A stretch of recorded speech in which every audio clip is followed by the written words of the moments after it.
Thank you very much. It is with great pleasure I look forward to introducing Eric King. Now, Eric is a fellow from Cirrus Logic. Cirrus Logic is a fabless semiconductor company that has consistently punched above its weight and has an extremely low turnover rate for engineers in the Eric's from the Austin, Texas region. They have many companies. In fact, I would suspect well over half of you have at least some of their chips in your pocket right now.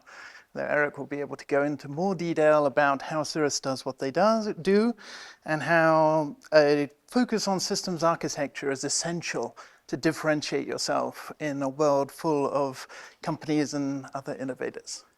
So, I'd like to welcome Richard.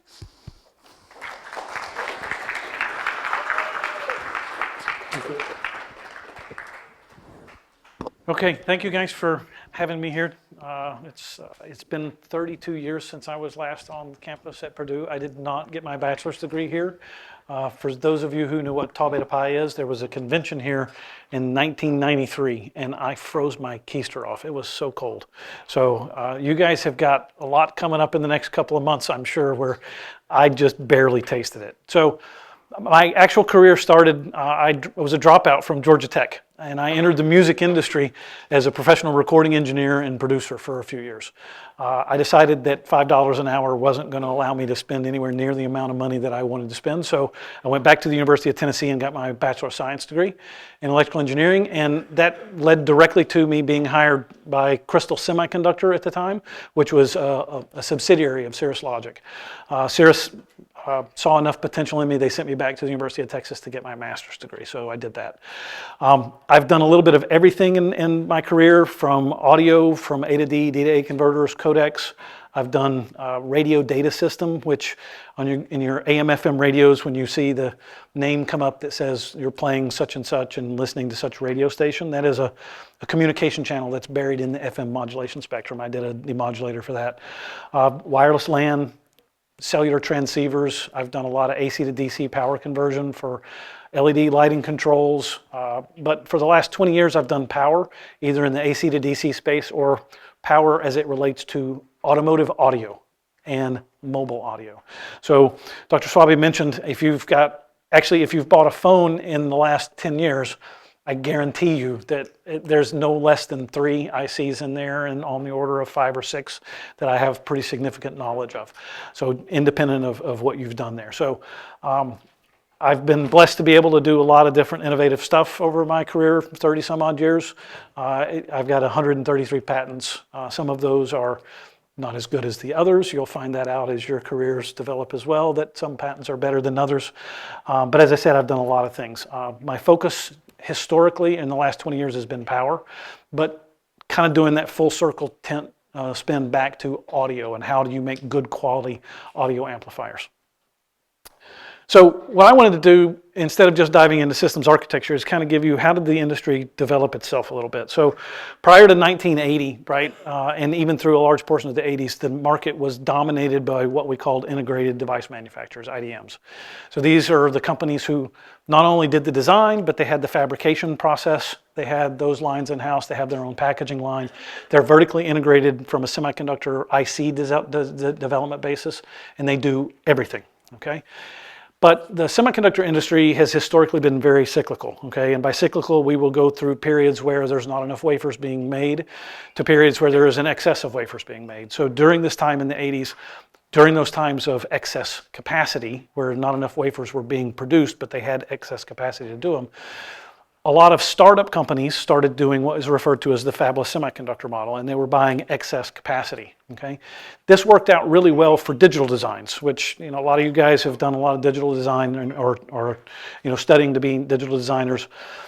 This is because that is a very structured process, okay? And the fabless model worked very well for digital design because it was structured in how you go about doing your design process. That has continued to evolve over the decades to now having Verilog and synthesis and automatic place and route and the verification techniques, and that process still remains very structured. It was not seen as a path for analog design because analog design was seen as being very process specific and you needed customized process nodes, things along that line.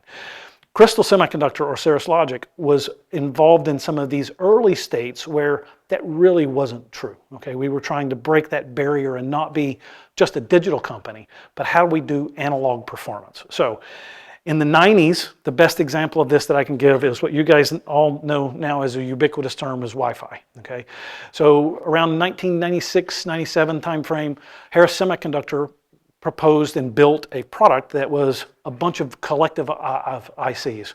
There were 4 or 5, 6 different ICs in the solution to do what you guys now know as Wi-Fi. Okay, and in the early days, we were talking about 1 and 2 megabit. Okay, when I was in school, we were talking about 14.4 kilobit, right, dial-up modems. Through the early 2000s, we started doing 1 megabit. Now you've got hundreds of megabits wirelessly. Okay, so to do that solution in that time, it was a very difficult systems integration problem because each chip had to work with one another. And if you were wanting, as an analog design company, to build one IC in that, you were very unsuccessful. And the reason is the performance of that IC was completely coupled to every IC around it. Okay, and how it would interact with it and what the performance of each one of those solutions or chips in that solution was very difficult. So that lack of systems knowledge and how the whole system worked together was a huge barrier to entry. Now, that in the early 2000s, that started to transition a little bit. And it started to transition because of mixed signal integration. And specifically, during the IEEE conferences and the standardization process, as it related to 802.11g, which is the first one that went over 11 megabits, we had up to 54 megabits of communication bandwidth. Broadcom basically circumvented the process and said, well, here's a solution. So instead of it being bogged down in the standards process, Broadcom just released their product and that became the de facto standard. Okay, but their investment was not just on how do you do this communication, how do you do the systems engineering to integrate all of that into a monolithic design. Okay, and that was where their challenge and stuff really came from. So continuing on that mentality, you're seeing that as time has progressed, we've moved from digital only to this early stuff that Crystal and the stuff that I did in the early 90s of A to D, D to A converters for audio, to moving into communication theory. Okay, so by the mid-2000s, by the late 90s, right, you were seeing a huge number of companies that were making inroads in mixed signal integration. Okay, so you know these companies today. They're the ones that are making a ton of money. Broadcom started in that time process. NVIDIA started during this time. Okay, Marvell is another example of this. Okay, and each one of them had their own spin and focused markets that they were focused on. Just like Crystal and Cirrus Logic was largely focused on the audio space. These companies went after other areas, but we were all doing innovative work utilizing the combination of digital processing and analog circuitry simultaneously. And to give you an idea of how fast this market was growing, by 2006, 20% of the markets, 20% of the semiconductor market was being served by fabless semiconductor companies. And we're talking on the order of $42 billion in 2006. The market's much bigger now, okay? So how did it kind of progress after that? So in 2007, the world changed as it relates to semiconductors. What we knew as the cyclical business of the semiconductor industry stopped and it became just up and to the right. Okay, and this had to do with the first iPhone that was released, and then how that company then proceeded to get on a regular pace of releasing new products with new innovation and kept just improving and improving and improving. And what happened was the semiconductor industry as a whole was really just keeping up with the innovation and the market adoption of this mobile device that you can now carry in your pocket that does equivalent processing to what was well beyond what I did my college career on. Today, I did a talk last year, and I didn't update this, so I'm just using the date. If it's out of date with the recent changes in the geopolitical, I apologize. But as of fall of 2024, 9 out of the 10 companies in the world that had the largest market cap we're all reliant on the fabless semiconductor model. Some more so than others, but they all have a significant investment into the fabless industry, okay? The only one that's not on the list was Saudi Aramco, okay? And that was an oil company, and that had to do with some of the other geopolitical stuff that was going on. But today, this mixed signal IC market is now at $120 billion, and is expected to grow over $200 billion within the next 7 years. Okay, so it's a huge market with an annual growth rate that is phenomenal. So it's a great spot to be in, okay?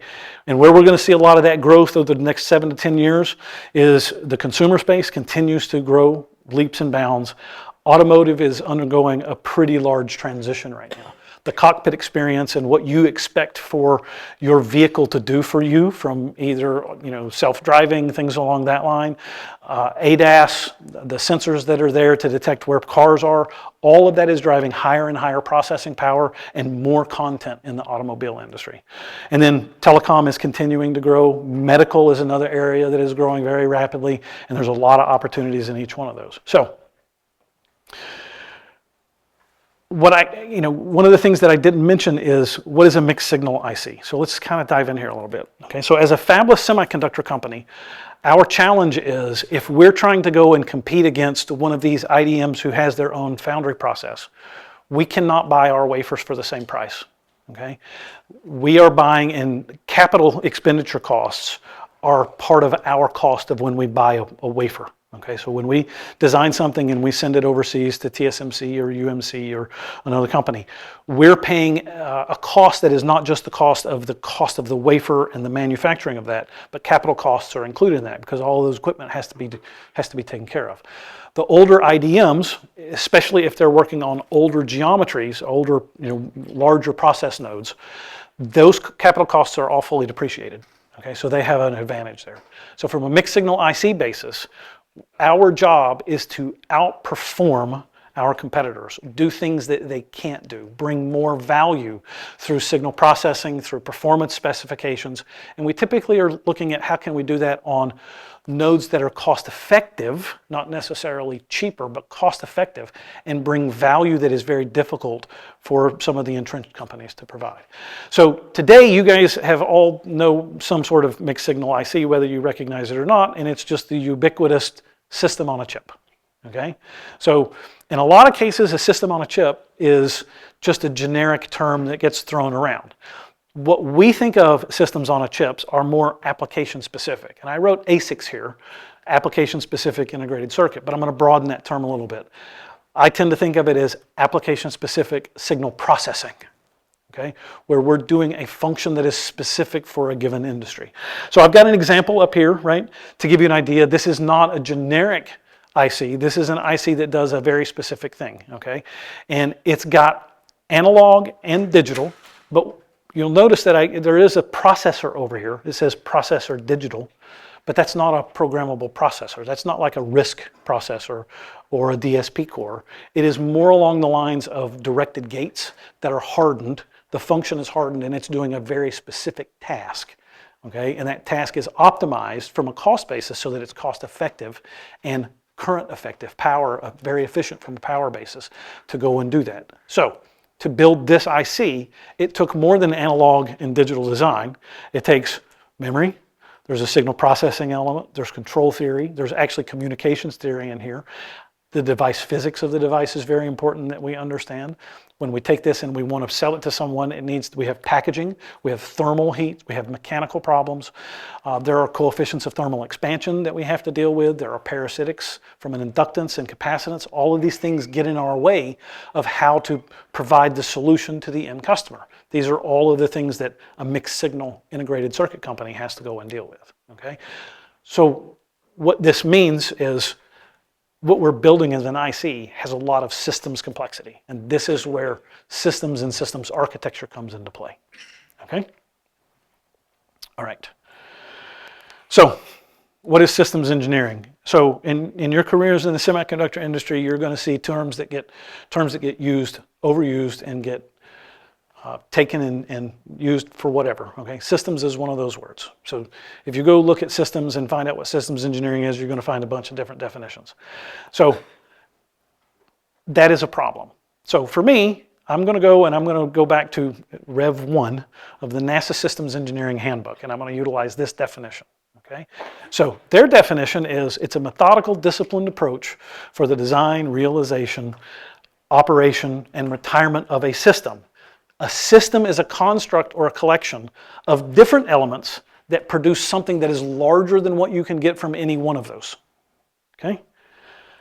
The elements of the system include people, hardware, software, facilities, policies, and documents.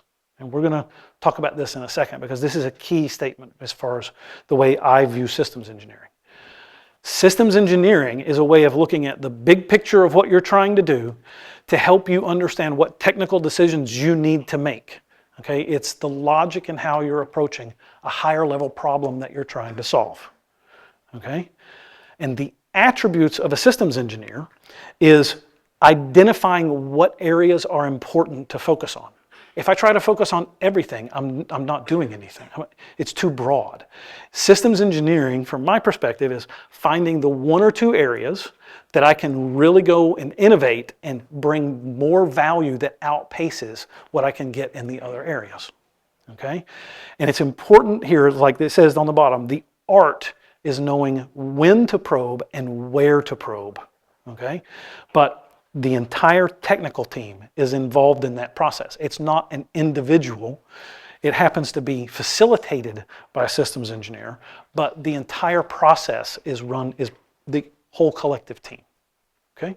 So, systems architecture I term it slightly differently. And Wikipedia says that this is about a model to illustrate the structure and behavior, blah, blah, blah. I'm going to give a different definition to it. Okay?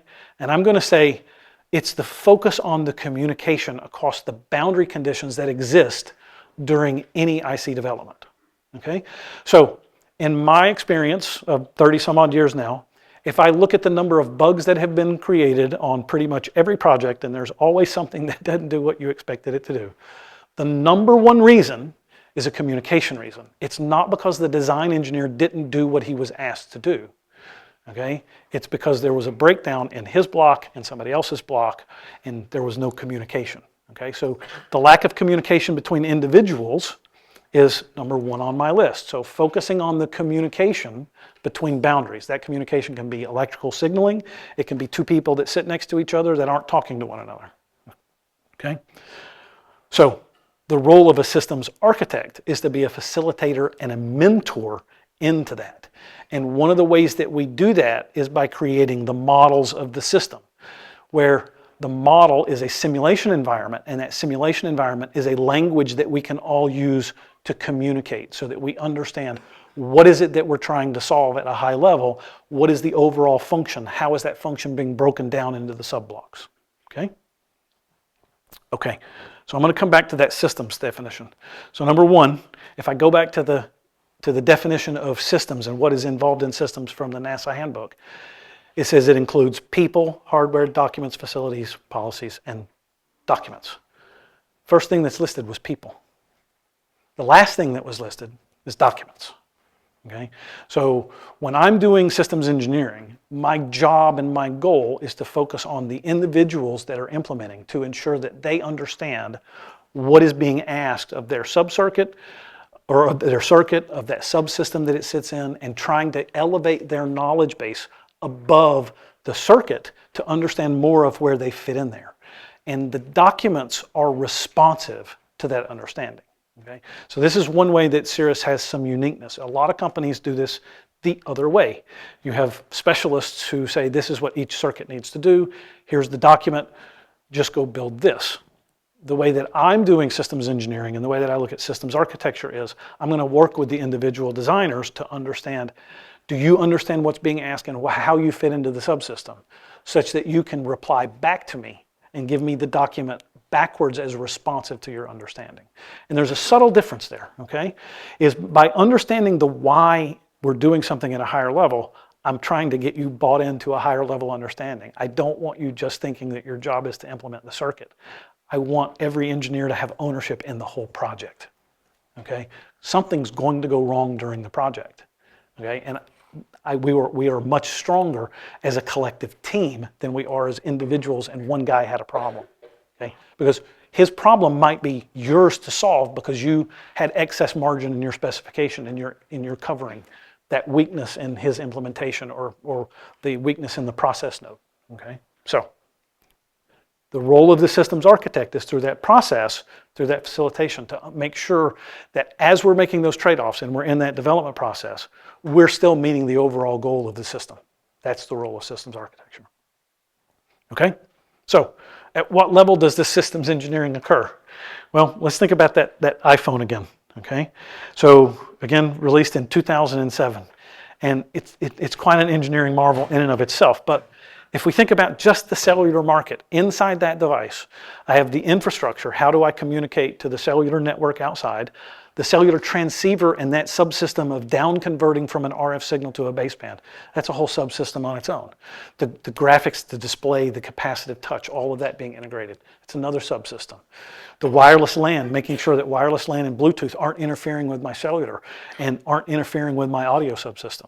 The audio subsystem, the optical system with the camera. Okay, the battery subsystem, right? The battery is a critical element. I think we can talk about that a little bit later. And then there's the processor and the software stack and all of the memory that has to do that. All of this has to interplay together, okay? So systems is a hierarchical approach to everything, okay? It's how are you breaking down this problem and then applying a systems engineering approach to each level, and that goes all the way down to the lowest level of the circuit in any specific design, okay? So I mentioned this before. Systems is kind of seen differently at different companies. Okay, so this is like a standard product workflow, right? We get some marketing guy who says, hey, we can provide some value if we do this. And then you get your collection of people who say, well, this is everything that we need to provide to the customer, the complete solution. We have all of this collateral. We have to build all these boards. The IC is a part of that. How am I going to do that? And then you have systems engineering, quote unquote, who then goes and writes a bunch of product requirement documents that say, hey, I need to have this RF transceiver with this much noise, this much linearity, however you want to look at that.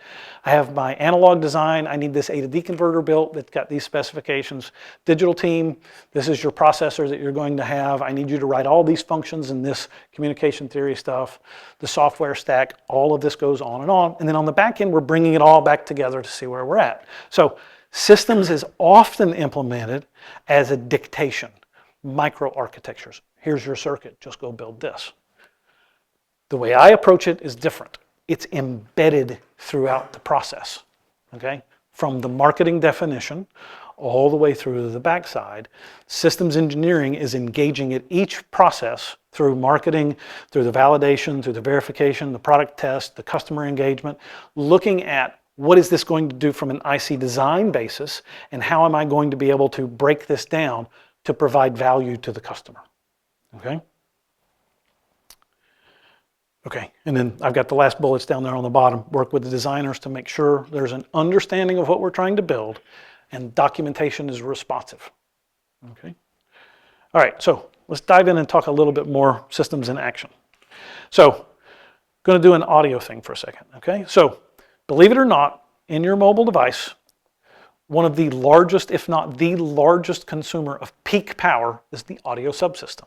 So, as an example of that, in some tablets, your peak power delivery to the micro speakers can be on the order of 100 watts.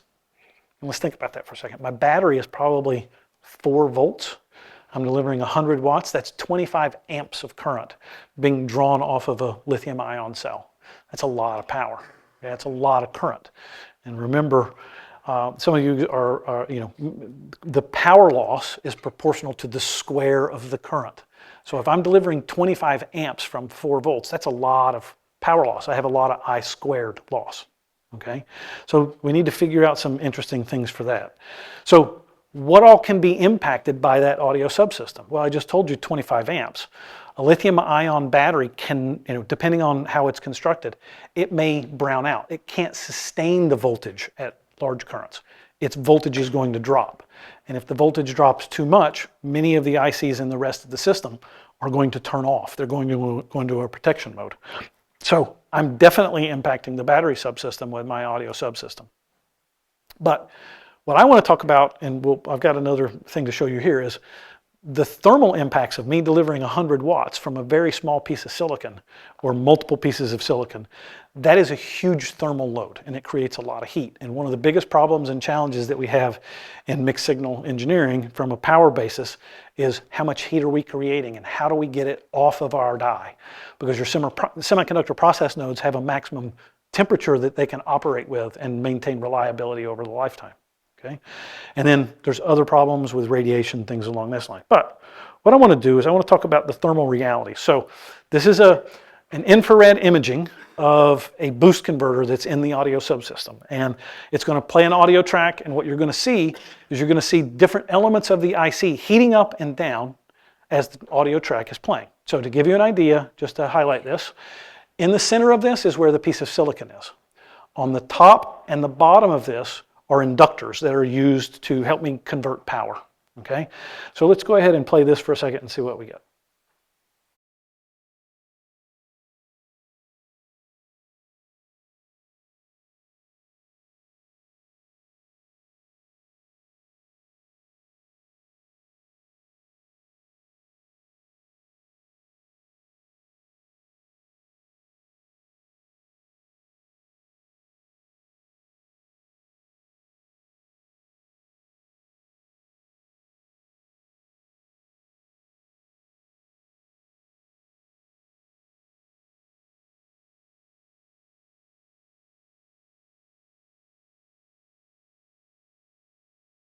So you can see how fast it's heating up, how fast it's cooling off, right?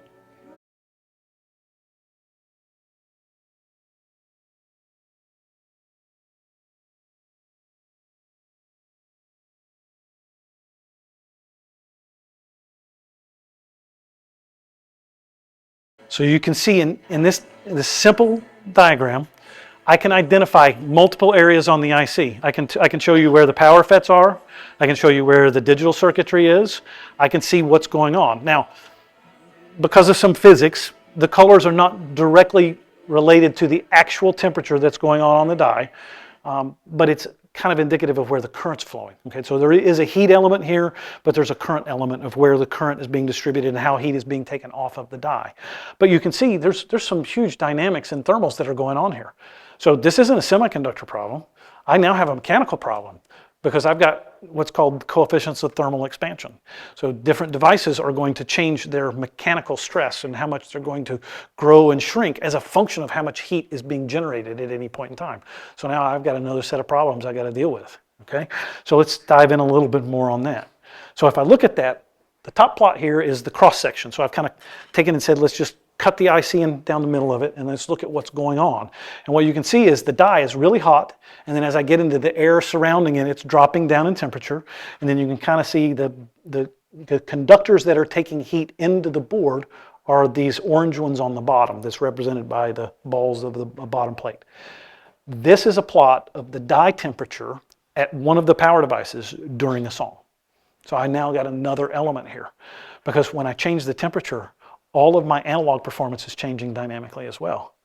So I've got a varying analog circuit performance that's happening while I'm playing this dynamically through something that you don't care about as the end user. You just want your audio quality to be good.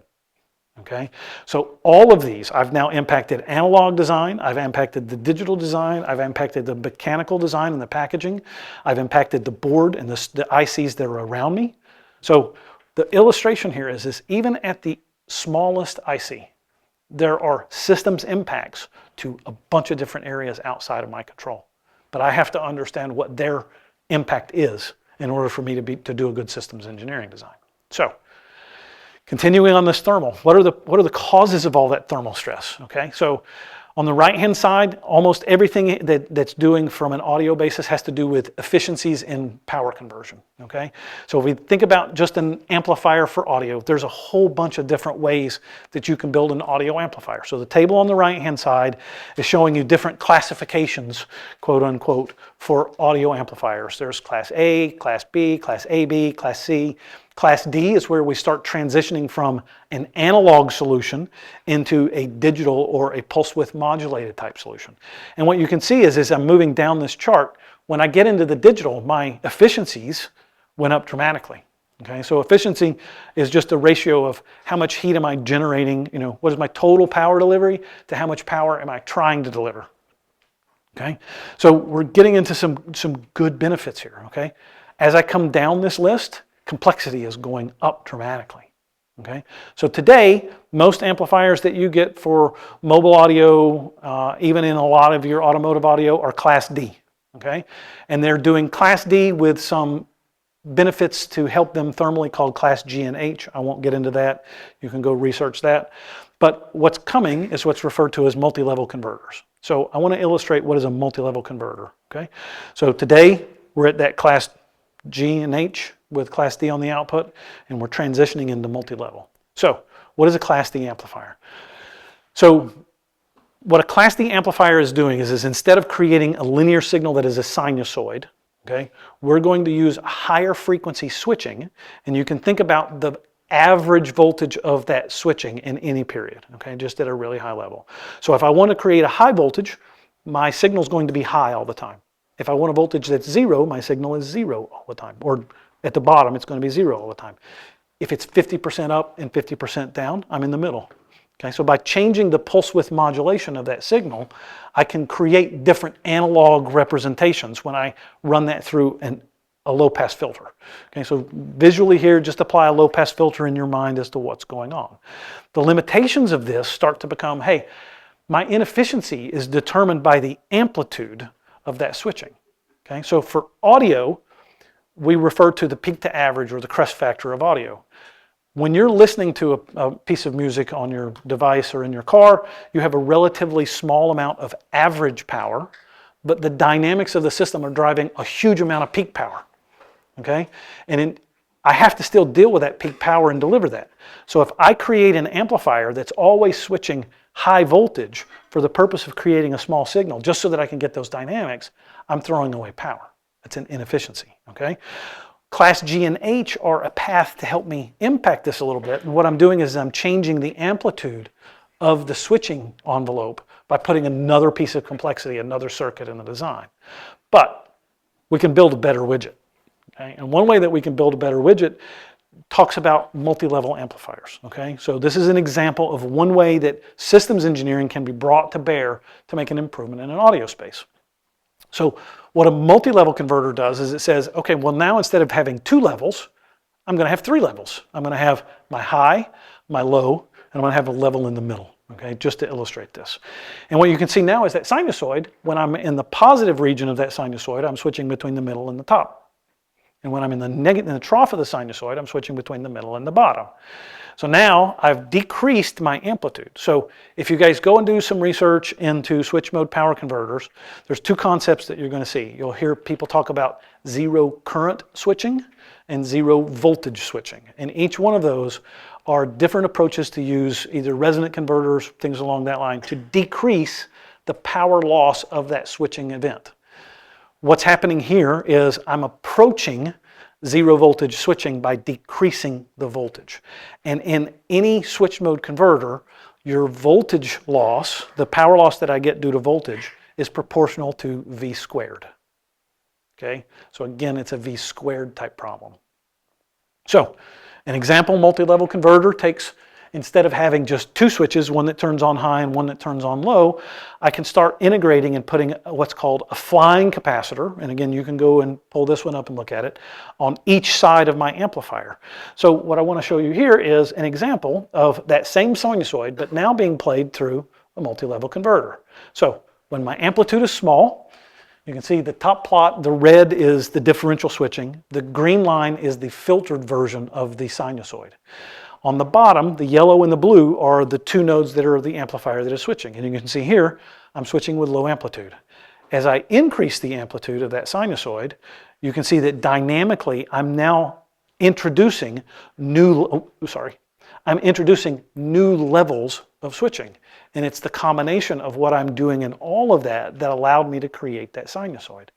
The problem is, audio is extremely demanding from a linearity basis. Okay, so Your speaker might not be able to reproduce 85 dB linearity, but the expectation is your amplifier is not the limit in your system. It's well below it. So the creation of a clean audio signal is very difficult. And it also turns out that your ear is very sensitive to noise, and you can hear noise. So I have this issue now where I need to be able to create this very high amplitude signal, but I need the noise floor to be very low. Okay? So while MLC, the multi-level conversion, helps me go address those efficiency, it's going to create lots of artifacts that are opposite what I want in an audio basis. And these are the artifacts that we go after from a mixed signal basis. So that's systems engineering. How do I add more complexity to the system to address some of these multi-level converter problems? Because I can make a huge improvement in the amplitude by going to multi-level and the efficiency and the heat loss of the system. Make fantastic improvements there. But I have to still address the audio quality issue. Okay? So hopefully you guys got something out of that. So it was all I wanted to talk to you guys about, and then give you guys an opportunity to ask me questions about either what I presented today or what is it like to be in the semiconductor industry and the fabless semiconductor industry.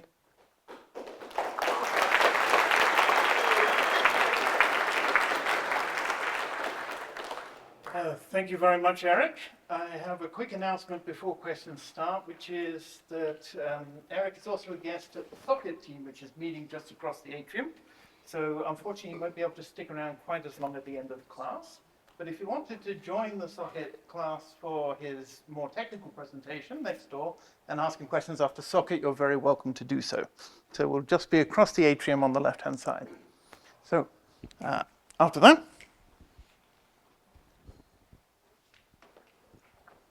oh yeah, there you go. So systems engineering definitely seems really, really interesting, and I feel like it would be very useful if for anybody trying to take engineering. What are some of the skills you need to build in order to be an effective systems engineer? So I have two ways to answer this. The first one is make sure you understand the fundamentals.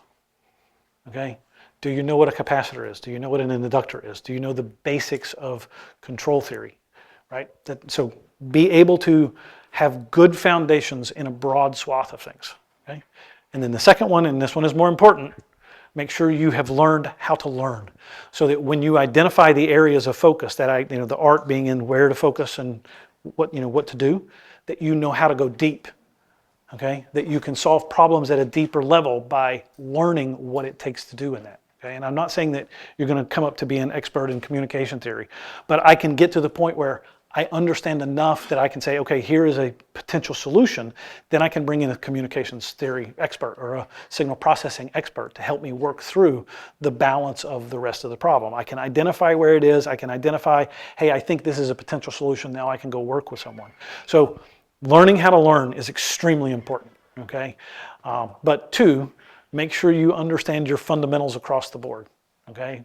If you're taking digital design classes, you still need to understand what a capacitor is. You need to understand what an inductor is, because believe it or not, they're going to get in your way, okay? There are parasitic inductors, and they're going to cause you problems for your digital design at some point, okay? Your career is going to be littered with problems that you are not directly in your control, or you don't think they're directly in your control, but you got surprised by something that you didn't think about. So being skilled and having a good foundation across the balance of electrical engineering. As an example, I talked about Class D amplifiers. My most hated class was electromagnetism. I hated it. I can't do Class D amplifiers without having a good understanding of what the inductor is, how the speaker is going to work, how its coil, how the voice coil is going to move, how am I going to get energy back from the system. So any speaker, you take a woofer and you push it in, let go of it, it pushes back. That push back is back EMF. It's pushing power, energy back into my amplifier. That has a problem. Right? So I have to learn enough of the fundamentals across a whole variety of things to be able to be a systems engineer and to solve complex problems.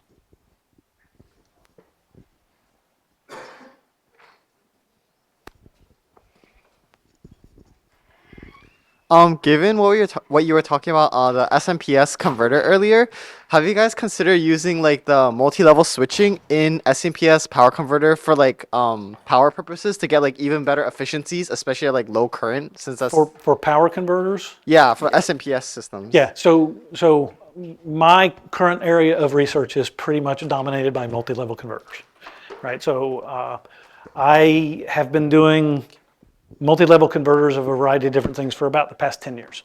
So the answer to your general question is yes, absolutely, right? So if you go back, you can find multi-level converters, and the structure that I showed, the flying capacitor multi-level converter, you can find some early papers in the early 2000s from like photovoltaic inverters, where you're taking the panel and the DC voltage and then creating AC waveforms. A lot of that early work was done in that area as well. Hello. So I want to do industrial engineering, but I feel like that and systems sometimes like intermix. So do you recommend people come into systems like with a technical background instead, like ECE or mechanics or? So from a systems engineering basis, Yeah. I mean, my opinion is it's pretty required, right? Because my interactions are not at an abstract level. Again, the way that I treat systems engineering, I have to be able to sit down and have conversations with the analog circuit designers and work through even the structure and the architecture of their A to D converter or their D to A converter to be able to obtain some higher level performance, right? So I have to be able to have a conversation with the guy who's building the D to A converter for specific applications and things that I'm after in order to be able to get him to understand what the larger thing is and to work through architectural trade-offs that he may have. So for mixed signal analog or mixed signal integrated circuit design with a signal processing basis, I think a degree in electrical engineering is pretty much required, okay? I'm not saying it's impossible, because nothing is impossible. You can do what you want to do. If industrial engineering is the path that gives you, and you feel like that's the best fit, again, learn how to learn, okay? You're going to have to learn what a resistor, a capacitor, an inductor, and how do they interplay with each other. What is a FET? What, some of the non-ideal implications of an integrated circuit design.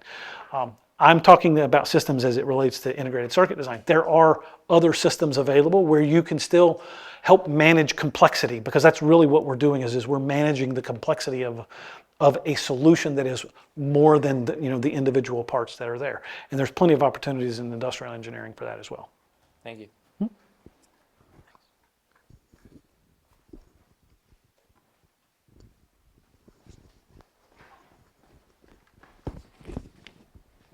Awesome. Thank you. So this concerns more like the fabless company general question, but also specifically for like an amplifier circuit. What modifications or considerations do you have when you put the circuit in or the chip in a phone versus like a laptop? So number one, the battery is a 1S battery. So it's a single lithium ion cell, okay? And inside of a mobile device, let's say from 2007 to 2012 timeframe, you actually could be sitting and you would say that your phone, it would say that you have 25% charge left on your battery. And if you turned the audio system all the way up, it would turn the phone off. Because again, the peak power draw was so large that you would go underneath what was the under voltage protection limit for the rest of the system, and it would turn itself off. So that is an example, and that leads itself to a bunch of different ways to solve that problem that are unique to a 1S type battery system. If I move into a laptop or a mobile device, one, I'm delivering much more power to the processor, to the backlight display. I'm typically not distributing power at 4 volts. If I want to distribute a lot of power, like your building here probably has 220 for most of the distribution system. Outside, you're talking 10,000 volts because you're doing 10,000 volts of distribution on wires that are running miles, right? Or maybe higher than 10,000 volts. And you don't want to have a lot of power loss from an I squared R. So by going up in voltage, I'm taking the current down. In a lot of systems where you have power distribution, servers, things along that line, you're distributing your power at 48 volts, and then you're locally down converting to get a more effective utilization of the power delivery mechanism. So those are some of the examples that you'll get as different between what I do for a mobile device versus what I would do for a PC, because a PC is not a 1S battery. They're typically 3S or 4S. So I'm dealing with 12 volts, 16 volt type, up to 20 volt type power energy storage elements from a lithium ion battery basis. And that's going to change the way that the rest of the system runs as well.